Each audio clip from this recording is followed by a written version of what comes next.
My life be like, yeah. My life be like,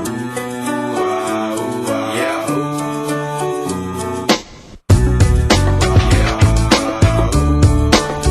My life be like, yeah. Arkadaşlar modifiyeye kaldığımız yerden devam ediyoruz. Öncelikle motorumuzun şöyle diyeyim size, beyninde şey var, geri vites var. Beyninde yani çıkışında geri vites çıkışı var. Fakat konsolda geri vites yok. Tahminim şurada bir mesela uzun kısa far var. Şurada bir boşluğum var.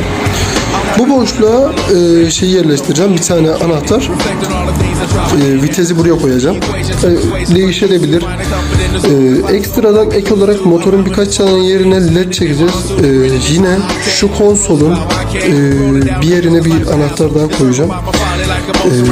Led döşemek için vesaire.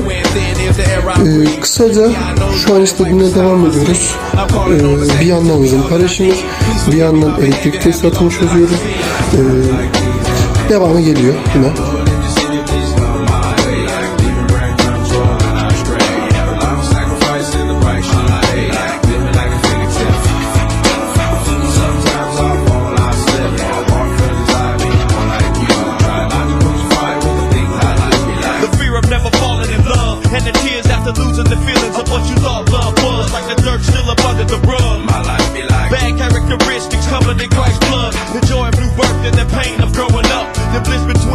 Şimdi kilometre saatiyle biraz oynama yaptım.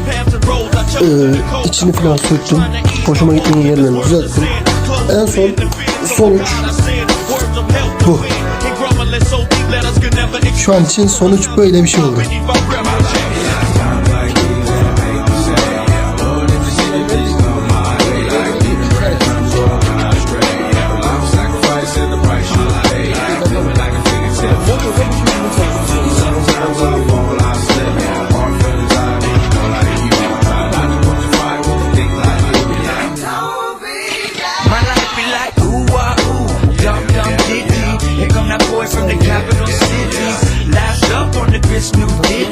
But 8 bars of the truth will do.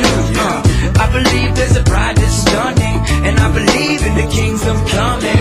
I believe if you seek the truth, you don't need to look far, cause it's gonna find you. So why, oh why do I trip and stumble? And ooh, eyes, commitment crumbles. I can't believe that I'm here